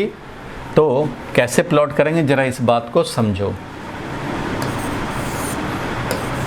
यही होगा, हम लोगों को बस कुछ वैल्यूज़ दिखा देने हैं। एक 0 डिग्री दिखाओगे, एक 30 डिग्री दिखाओगे, एक 60 डिग्री दिखाओगे, एक 90 डिग्री दिखाओगे भाई, और जितने पे 90 आएगा उतना ही और ले लो, इधर 180 हो जाएगा, 180 डिग्री। इधर भी जितना 90 आया है इधर भी दिखा दो भाई, -90 डिग्री।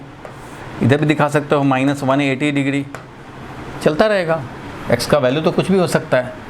चलो अब 90 डिग्री वाला जो है, और इधर भी -90, मैं ऐसे ही रेफरेंस लाइन दिखा रहा हूँ। समझो ग्राफ में तो लाइन रहते ही हैं, तो भाई थोड़ा रेफरेंस लाइन दिखा दिया हमने। अब काम क्या करेंगे इसका, तो अब इसका हम लोग देखेंगे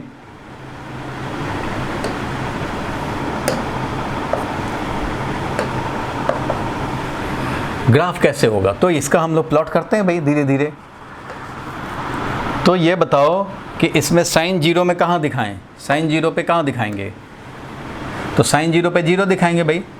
साइन ये tan 0 पे 0 होता है, tan 0 0, ये देख रहे हो, 0 पे tan 0। 30 डिग्री पे क्या होगा भाई, तो 1/√3। 1/√3 का मतलब है 1/1.732, मतलब ये समझ लो कि कितना हो जाएगा, बहुत कम वैल्यू। साइन 30 डिग्री पे 1/1, तो इसका मतलब यहाँ पे अगर 1 है तो तुम्हें साइन 30 डिग्री tan 30 डिग्री पे वैल्यू बहुत कम रखना है, 1/1/√3। तो ये वैल्यू स्मॉल वैल्यू है। 45 डिग्री जो कि इनके बीच में आएगा, 30 और 60 के बीच में आएगा 45, तो 45 पे वैल्यू रखने हैं 1, 45 पे वैल्यू रख देंगे 1। ये है 45 का वैल्यू, यानी कि जब 45 होगा तो हमारा ये वैल्यू 1 होगा, तो यहाँ दिखाएंगे। 30 डिग्री पे यहाँ दिखाया। अब 60 डिग्री पे 1.732, तो भाई ये वहाँ 1 है, यहाँ 2 है, तो यहाँ है 1.732, ये है समझो √3।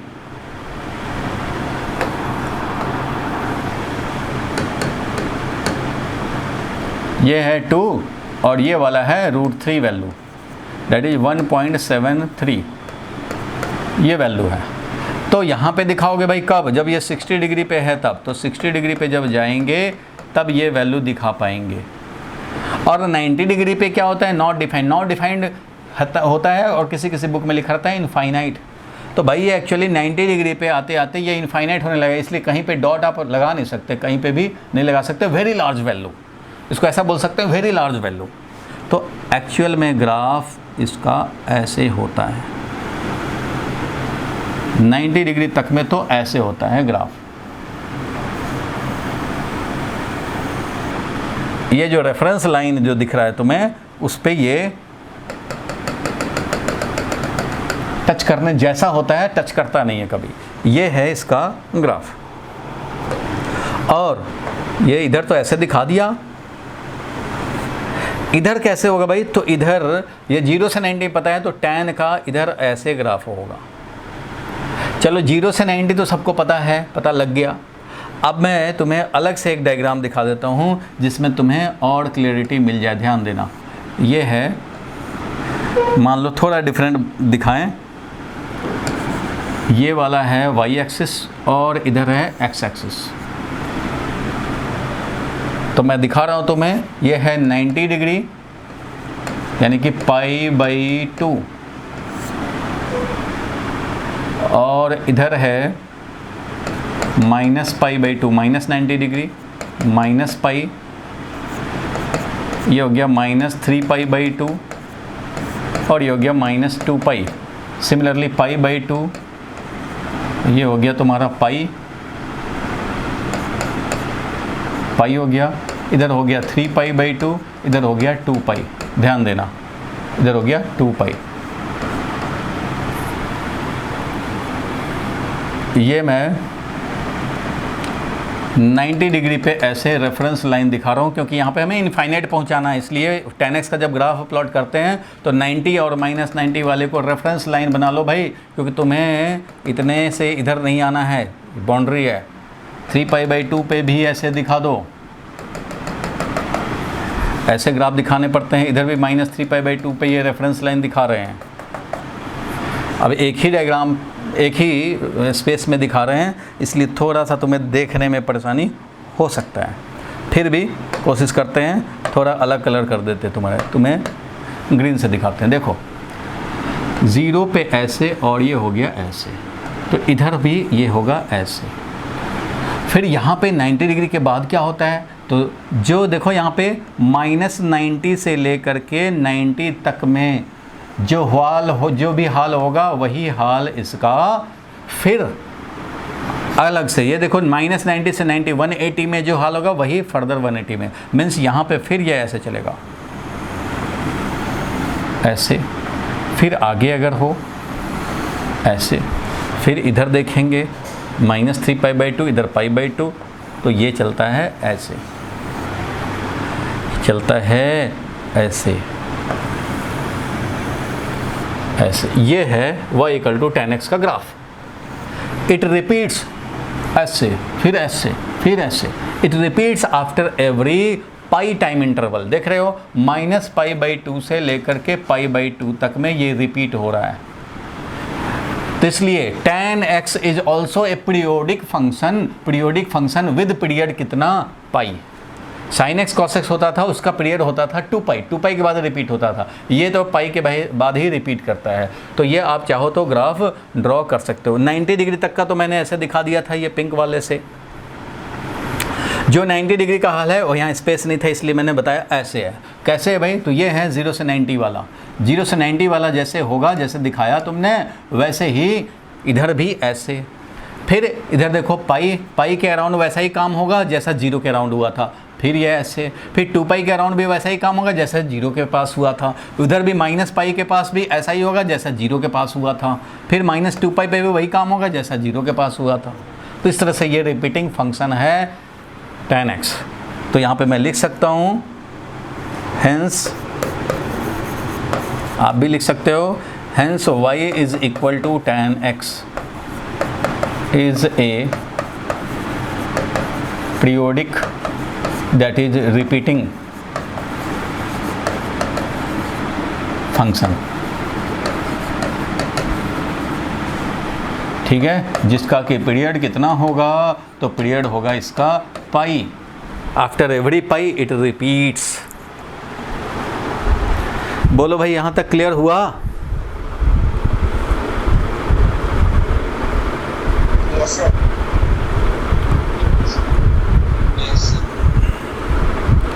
ठीक है, क्लियर है। तो मैं इसको हटाऊं? ये तो मैंने स्क्रीनशॉट ले लिया और इसको मैं हटा रहा हूं। ये ध्यान रहे, टेबल था, ये टेबल था और ये ग्राफ दिखाया। ग्रीन से मैंने रिपीटिंग दिखा दिया और ये पिंक वाला 0 से 90 को हाईलाइट किया गया था।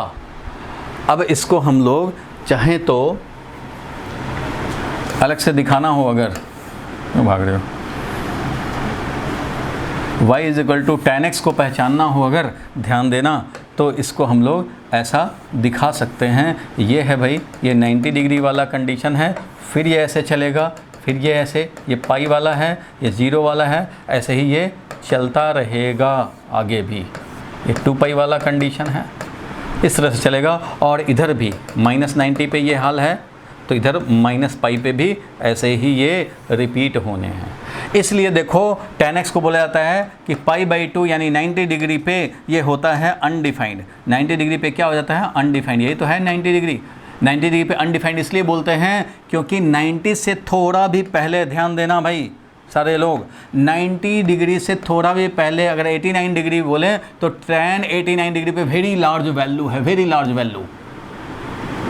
इधर हमारा लार्ज वैल्यू, बट यहाँ पे 89 डिग्री पे वेरी लार्ज वैल्यू, और 90 पे नहीं पता, 91 पे वेरी लार्ज नेगेटिव वैल्यू, 89 पे वेरी लार्ज पॉजिटिव वैल्यू, 91 पे वेरी लार्ज नेगेटिव वैल्यू, 90 पे कितना हमें नहीं पता, क्योंकि इतना लार्ज से इतना नेगेटिव लार्ज हो जा रहा है, तो 90 पे एग्जैक्टली हमें पता ही नहीं है ही नहीं, डिफाइंड ही नहीं है, डिफाइंड ही नहीं है। क्या लिखें 90 डिग्री पे, ये लिखें, ये लिखें, ये लिखें, कुछ है ही नहीं, कुछ नहीं कह सकते, क्योंकि उससे थोड़ा भी कम है तो वेरी वेरी लार्ज, थोड़ा भी ज़्यादा है तो वेरी वेरी लार्ज नेगेटिव है। 90 पे कुछ नहीं है, अनडिफाइंड। यहाँ पे भी अनडिफाइंड, 3π/2 पे भी अनडिफाइंड, -π/2 पे भी अनडिफाइंड, -π है तो 0 है, जो 0 है tan 0 0, tan -π 0, tan π 0, क्योंकि जो यहाँ होगा वही यहाँ होगा। So it is a repeating function with period equal to π। तो ये समझ चुके। अब जरा हम इन वैल्यूज़ पे जाएं। tan 120 डिग्री क्या होगा, तो चलो भाई tan 120 डिग्री निकाला जाए। tan 120 डिग्री को क्या लिख सकते हैं, tan 120 डिग्री 90 के आसपास है, देखो 90। tan 120 डिग्री को क्या लिखा है, तो tan 90 है यहाँ पे, 90 से 30 और आगे बढ़ने पड़ेंगे तुम्हें, यहाँ है 120 डिग्री, 90 से तुम्हें 30 आगे बढ़ने पड़ेंगे, या तो बोलो तो पाई से तुम्हें 60 आगे बढ़ने पड़ेंगे। यहाँ से 30 आगे बढ़ो 90 से, या फिर पाई 180 से 60 सब्ट्रैक्ट हो जाओ। यही है हमारा 120 के लिए।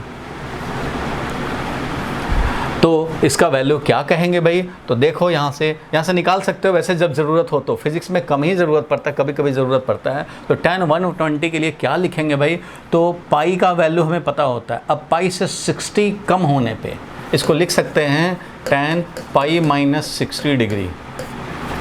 तो tan π - 60, तो 60 इधर आने पे कितना निगेटिव में वैल्यू दिख रहा है, कितना निगेटिव में वैल्यू दिख रहा है, 60 डिग्री। देखो जब 0 वाला कंडीशन से 60 डिग्री आगे बढ़ने पे कितना नेगेटिव मिलता है, तो 0 डिग्री वाले कंडीशन से 60 आगे बढ़ने पे जितना मिलता है ये हाइट, वही तो इसको भी मिलेगा।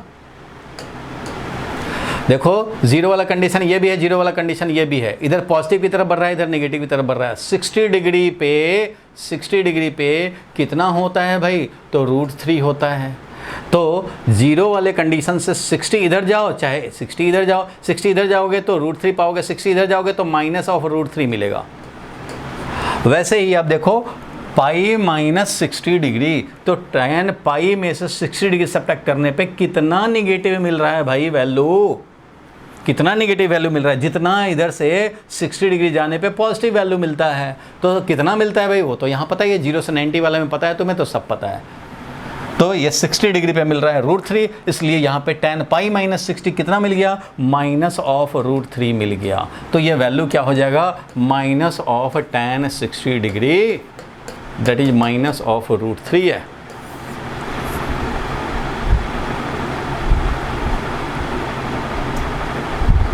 ज़रूरत पड़े तो यूज़ कर सकते हैं, फिजिक्स मैथ्स केमिस्ट्री सब में। एक और बताता हूँ, tan 150 डिग्री, तो भाई tan 150 डिग्री कहाँ है, ये तो समझ गए ना भाई यहाँ तक, बोलो ये क्लियर हुआ? क्या क्या कह रहे हो?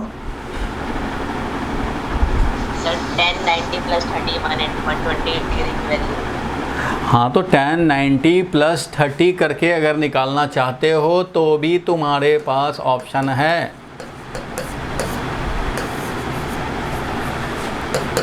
अब tan 90 + 30, तो 90 का हाल तो तुम्हें पता है ना, 90 पे क्या हुआ होता है, 90 पे 30, मतलब जहाँ अनडिफाइंड होता है उससे 30 आगे, तो जहाँ अनडिफाइंड होता है उससे 30 आगे, 30 शिफ्ट करना है।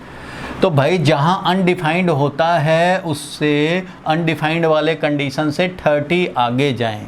तो भाई अनडिफाइंड वाला कंडीशन से 30 आगे जाओगे तो जितना नेगेटिव पाओगे, 30 इधर जाओगे तो उतना ही पॉजिटिव पाओगे। ये देख रहे हो, अनडिफाइंड वाला कंडीशन मान लो ये है, तो इससे 30 इधर जाने पे उतना ही नेगेटिव मिलेगा जितना इधर 30 जाने पे पॉजिटिव मिलेगा। सिमेट्रिकल तो है, अनडिफाइंड वाले कंडीशन से 30 इधर जाएं तो जितना नेगेटिव पाएंगे 30 इधर जाने पे उतना ही पॉजिटिव मिलेगा। तो तुम्हें क्या करना है, 90 से 30 इधर आना है ना, 90 में 30 आगे बढ़ना है, 90 में 30 आगे बढ़ना है, तो भाई अनडिफाइंड वाला पोजीशन है 90, उससे 30 आगे बढ़ने पे कितना निगेटिव मिलेगा, जितना इससे 30 इधर आने पे पॉजिटिव मिलेगा। 30 इधर आया तो मतलब 60 डिग्री, तो 60 डिग्री पे जितना पॉजिटिव है उतना ही ये निगेटिव है, that is minus of tan 60 degree, ऐसा लिख सकते हैं, दैट इज माइनस ऑफ √3 है। मीन्स 90 से इधर आए 30 डिग्री, तो कितना पॉजिटिव है उतना ही इधर 30 आगे जाने पे निगेटिव है। तो भाई ये वैल्यू कैसे पता लगेगा, तो ये वाला 60 डिग्री, जब 90 से तुम 30 इधर आ गए तो ये बचा 60 डिग्री, tan 60 डिग्री का वैल्यू जो होता है उतना ही निगेटिव।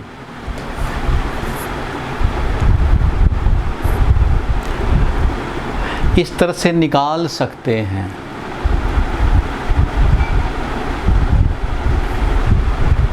बोलो क्लियर है यहाँ तक? हालांकि इसका ज़रूरत रेयरली, बहुत कम फिजिक्स में आता है, फिर भी जब साइन कॉस बताया है ना तो tan भी बता दिया। वैसे ही -60 पे क्या होगा, tan -60, तो tan यहाँ है, देखो यहाँ से शुरू हो रहा है, -60 पे कितना वैल्यू होगा, अरे भाई -60, tan -60 पे वैल्यू उतना ही निगेटिव होगा जितना 60 पे पॉजिटिव है।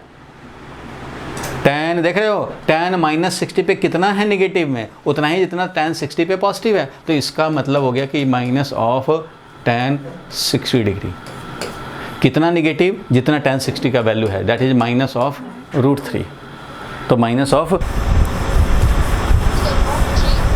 देखते हैं हो गया होगा, तो cot 390 degree is equal to 1/tan 390 degree, और tan 390 डिग्री का वैल्यू चाहिए, तो इसको कैसे निकालेंगे भाई, तो 1/ और tan 390 degree is tan 360 degree plus 30 degree, 360 plus 30 degree. अब देखो यहाँ पे 360 डिग्री, तो भाई यहाँ पे ये 0 था इसका, 360 डिग्री देखो, पहले तो ये पाई आया 180 डिग्री और ये आया 360 डिग्री, ये है 2 पाई का वैल्यू यही है 360 प्लस 30 डिग्री, तो भाई प्लस 30 डिग्री में कितना मिलेगा वैल्यू, तो प्लस 30 डिग्री में वैल्यू तो यही मिलेगा भाई, देख रहे हो, प्लस 30 डिग्री, यहाँ से 30 पे आ जाएं, यही हमारा है 390 डिग्री, क्योंकि ये वाला है 360 डिग्री, तो 390 ये है, मीन्स ये 30 तो आगे बढ़े, तो tan 30 का जो वैल्यू होगा, यहाँ से चलें और tan 30 का जो वैल्यू होगा वही तो हमारा ये भी वैल्यू होगा भाई, तो tan 30 degree, this is equal to tan 30 degree, तो 1/ लिखेंगे tan 30 degree, this is equal to 1/1/√3, tan 30 degree तो 1/√3 होता है, इसलिए वैल्यू मिल गया हमें √3, यही हो गया आंसर। ठीक है, cot 390 डिग्री फाइनली आ गया हमें √3, यही आया था, यही आया था आंसर। Yes sir.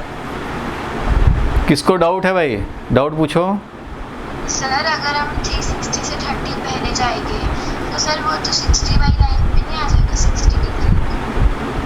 360 से पहले क्यों जाएंगे भाई, जब 390 निकालना है तो 360 के बाद जाएंगे ना, 360 में ऐड करेंगे 30 डिग्री। सर आपने बताया ना, मतलब जैसे +30 करेंगे और -30 करेंगे तो भाई जब माइनस करेंगे तो निगेटिव में चला जाएगा ना, हमें निकालना किसका है, इसका निकालना है ना, तो जिसका निकालना है उसको टारगेट करो, प्लस करना है या माइनस करना है वो डिपेंड करता है ना किस पे निकाल रहे हैं। देखो 390 पे निकाल रहे हो तो 360 में ऐड किया, अब देखो यहाँ पे 330 निकालने हैं तो इसमें 360 में 30 सब्ट्रैक्ट करने पड़ेंगे, -1/√3, तो इसका निकालेंगे भाई, तो इसको जब निकालोगे तो क्या करोगे, तो पहले ये वाला नोट कर लो, ये तो नोट कर लिया होगा, अब मैं इसका दिखा देता हूँ भाई, तो ये हटा रहा हूँ, इसको हटाया, अब देखो जब जैसा ज़रूरत होगा वैसा ही काम करेंगे। अब इसको निकालने हैं तो cot 330 degree, cot 330 degree is equal to कितना भाई, तो 1/tan 330 डिग्री, और इसको लिख सकते हैं 1/tan, और 330 को कैसे लिखें भाई, तो स्टैंडर्ड तो 360 होता है, 180 होता है, 360 होता है, ये सब स्टैंडर्ड है। तो 330 माइनस 30 करने पड़ेंगे। और किसी को फॉर्मूला मालूम है अगर कि tan पाई माइनस थीटा होता है माइनस tan थीटा, तो वो अपना फॉर्मूला यूज़ भी कर सकता है। This is equal to minus of tan 30 degree. किसी को फॉर्मूला मालूम हो कि tan पाई माइनस थीटा एक फॉर्मूला होता है भाई, क्या फॉर्मूला होता है? तो tan pi minus theta, tan pi minus theta is minus tan theta. अब ये जिसको फॉर्मूला मालूम हो तो वो तो सीधा यहाँ लिख लेगा, नहीं मालूम है तो कोई बात नहीं है, ग्राफ से भी हमें पता लग जाएगा। देखो 360 डिग्री पे 360 डिग्री यहाँ है, 360 से 30 कम हो, 360 से थोड़ा 30 कम आ गए तो 330 पे आ गए। अब ये 330 पे कितना होगा tan का वैल्यू, देख रहे हो ग्राफ, इतना निगेटिव होगा, इतना ही निगेटिव होगा जितना 30 जाने पे ये पॉजिटिव होता है, उतना ही 30 इधर आने पे उतना ही निगेटिव होगा। सो ये minus of tan 30 degree, tan 30 degree value जो होगा वही माइनस ऑफ tan 30 डिग्री यहाँ लिखने पड़ेंगे। तो ये हो गया माइनस ऑफ, और tan 30 डिग्री का वैल्यू होता है, tan 30 डिग्री का वैल्यू कितना होता है भाई? तो 1/√3 होता है। तो वैल्यू क्या मिल जाएगा हमें? माइनस ऑफ √3 मिल जाएगा। तो माइनस ऑफ √3 वैल्यू हो जाएगा इसका cot 330 का। बोलो इस तरह से निकल जाएगा वैल्यूज़, जिसके भी चाहेंगे निकाल सकते हैं। कभी कभी काम आता है ये फिज़िक्स में, तो बहुत ज़्यादा ज़रूरत नहीं पड़ता, बट हाँ कहीं भी थोड़ा भी ज़रूरत पड़े तो आप वहाँ पे परेशान ना हो, इसलिए मैंने ये दिखा दिया tan वाला। साइन कॉस ज़्यादा यूज़ होता है, तो बाकी वैल्यूज़ भी हम लोग निकाल लेंगे। क्लियर है यहाँ तक भाई? बोलो आगे बढ़ें, टॉपिक आगे बढ़ाएं। Yes sir. चलो आगे बढ़ते हैं भाई, नेक्स्ट पे चलते हैं। नेक्स्ट टॉपिक में मैंने बोला था कि एक्सपोनेंशियल एंड लॉग फंक्शन पढ़ेंगे। तो एक्सपोनेंशियल एंड लॉग फंक्शन पे ये कुछ फॉर्मूलाज हैं, वो मैं थोड़ा सा तुम्हें दिखा देता हूँ, समझा देता हूँ, और बाकी तो तुम्हें याद ही करने पड़ेंगे क्योंकि इनका यूज़ होना है। जब पढ़ोगे chapter exponential and log function तो उस कंडीशन में इसको ज़्यादा पहचान पाओगे। चलो आगे बढ़ते हैं हम लोग, इसको ज़रा थोड़ा सा मैं दिखा दूँ। एक तो देखो log m/n अभी ज़रूरत पड़ा था। log m/n होता है log m minus log n। log m/n क्या होता है? log m minus log n। और log mn क्या होता है? log m into n। ये m/n था, ये log m इंटू n है, तो log m plus log n।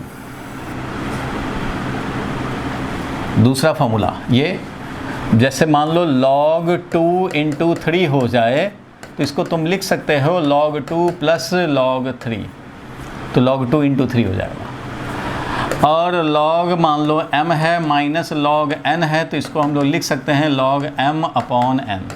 जहाँ माइनस आ गया तो डिवीज़न, प्लस आ गया तो मल्टीप्लिकेशन। एक और होता है log m का पावर n, तो पावर साइड में आ जाता है। log m का पावर अगर n हो तो वो हो जाएगा n log m। For example log मान लो 10 का पावर 2 है, तो इसको लिख सकते हैं 2 log 10, 2 log 10, ऐसा हम लोग लिख सकते हैं। ठीक है। और log में दो चीज़ होता है, एक होता है इसका बेस, इसको बेस बोलते हैं, ये आर्गूमेंट होता है, ये है बेस। log में एक बेस होता है और एक होता है आर्गूमेंट।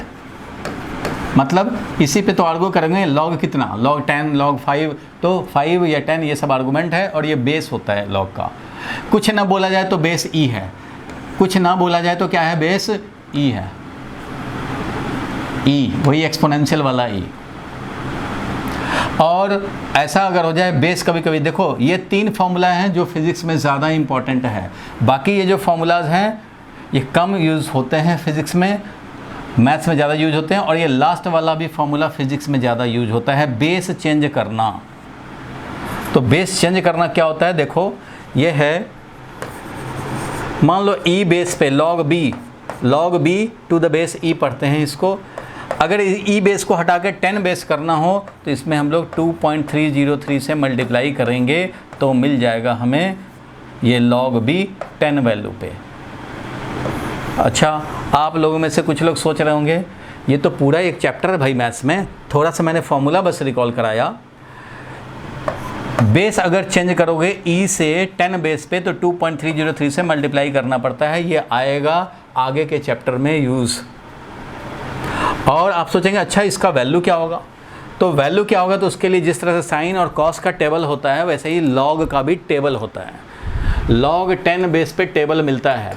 लॉग 10 बेस पे 2 का वैल्यू, लॉग 2 जो होता है 10 बेस पे वो होता है 0.3010। ये एक ही वैल्यू है जो टीचर्स को या स्टूडेंट्स को याद होता है। लॉग 2 का वैल्यू याद रखना, बाकी किसी का याद रखने की ज़रूरत नहीं है। आंसर आया अगर log 3 तो log 3 ही छोड़ देना, वही आंसर। आप ये 3 फॉर्मूला को याद रखेंगे और साथ में ये बेस चेंज करने का। बेस हमारा e है, e बेस से अगर 10 बेस पे लाना चाहते हो तो 2.303 से मल्टीप्लाई कर दोगे बस।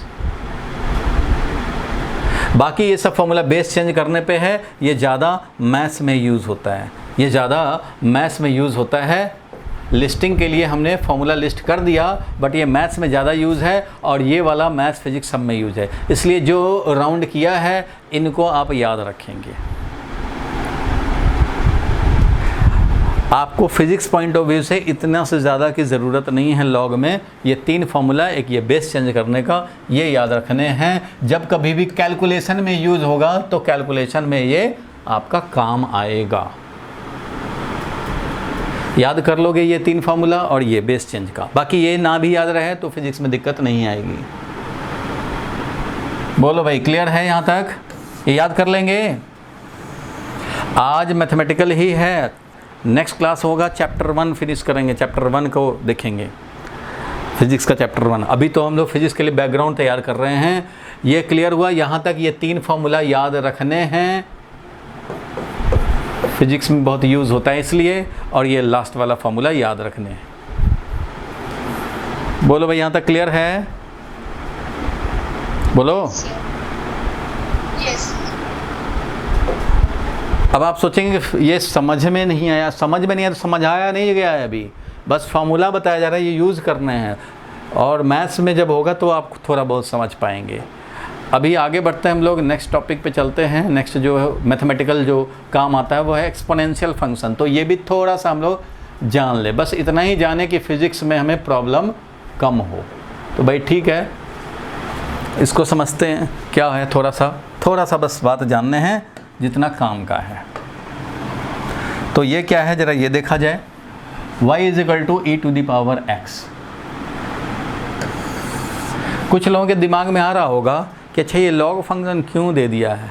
थोड़ा सा मैं उस पर आइडिया तुम्हें बता देता हूँ। देखो, लॉग और एक्सपोनेंशियल फंक्शन दोनों ऑलमोस्ट रिलेटेड भी हैं। देखो, आप बताओ 2 का पावर x = 8 हो तो x का वैल्यू बोलो, x कितना होगा? 2 का पावर x = 8, देन x कितना है? 3 है, correct. 3 to the power x is equal to 9, then x is equal to, then x क्या होगा भाई? तो आपको पता है 3 का स्क्वायर करेंगे तभी तो 9 मिलेगा। बिल्कुल ठीक बात है भाई। If 3 to the power x is 81, then x is equal to,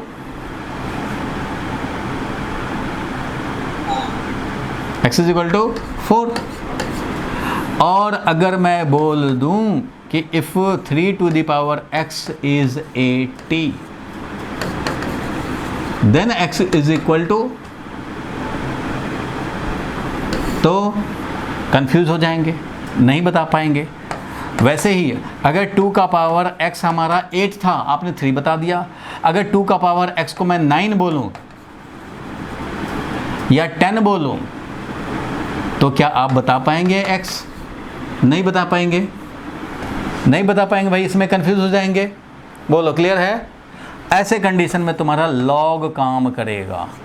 ऐसे कंडीशन में तुम्हें लॉग काम करेगा। मैं थोड़ा दिखा देता हूँ। देखो, मुझे मान लो ये x का वैल्यू निकालने हैं, ऐसे था निकाल लिया, इसमें निकालने हैं। If 3 to the power x is equal to 80, then x is equal to निकालना है। ठीक है, मैं चलो देखो निकाल रहा हूँ। ये है टेकिंग लॉग बोथ साइड, भाई दोनों side, left hand side right hand side दोनों में लॉग ले सकते हैं। Means log 3 to the power x is equal to log 80। कुछ ना बोला जाए तो बेस क्या है, e है। अब देखो मैं लॉग का फॉर्मूला अप्लाई कर रहा हूँ। लॉग m का पावर n होता था n log m, power side में आ जाते थे, तो ये 3 लॉग 3 ये हो गया इज इक्वल टू, ये तो भाई लॉग 80 ही है। ठीक है, बहुत अच्छा।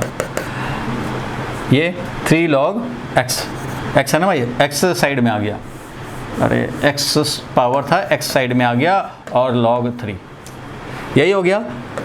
क्यों? क्योंकि आपको पता है log m का पावर n पढ़ा था ना फॉर्मूला अभी, तो क्या होता था n log m, ये फॉर्मूला पढ़ा था ना अभी, वो हमने अप्लाई कर दिया, ये मिल गया। अब x का वैल्यू क्या मिल गया, ये तो x मल्टीप्लाइड है, x का वैल्यू हो गया log 80 डिवाइडेड बाई log 3। अब ये लॉग टेबल से देखो इसका वैल्यू कितना है, लॉग टेबल से देखो इसका वैल्यू कितना है, दोनों वैल्यू डाल दो मिल जाएगा। मान लो लॉग 80 का वैल्यू कुछ आ गया, कुछ वैल्यू मान लो आ गया, मान लो 3 पॉइंट समथिंग आ गया, मान लो 3 पॉइंट कुछ भी आ जाए, और यहाँ पे मान लो ये लॉग 3 का वैल्यू है, मान लो कुछ भी आ गया 0 पॉइंट मान लो 4 आ गया, तो भाई कैलकुलेट कर लेंगे ना, वैल्यू तो आ जाएगा ना एक्स का। फ्रैक्शन ऐसा तो नहीं आएगा, 3 जैसा तो नहीं आएगा। 3 का पावर x 9 होता है तो हम लोग निकाल सकते हैं, लेकिन ये 3 का पावर x जब 80 है तो ऑब्वियसली इस तरह का सिंपल तो नहीं आएगा, तो भाई पॉइंट्स में आएंगे, तो पॉइंट्स में आएंगे तो पॉइंट का वैल्यू कैसे कैलकुलेट करेंगे, तो लॉग से हम लोग x का वैल्यू, ऐसा अगर दिया रहेगा मैथ्स में क्वेश्चन तो तुम x का वैल्यू ये लिखोगे log 80 डिवाइडेड बाई log 3, काम हो जाएगा। क्योंकि लॉग टेबल मिलता है और लॉग किसी भी चीज़ का 10 का, log 11, log 12, log 13 सब आपको टेबल में मिलता है, तो वो आप यूज़ कर सकते हैं। थोड़ा सा लॉग के बारे में समझ में आया? बोलो भाई चिराग, क्लियर है यहाँ तक? तो ऐसे कंडीशन में लॉग काम करता है, फॉर्मूला इसलिए याद रखने हैं। चलो आगे बढ़ते हैं।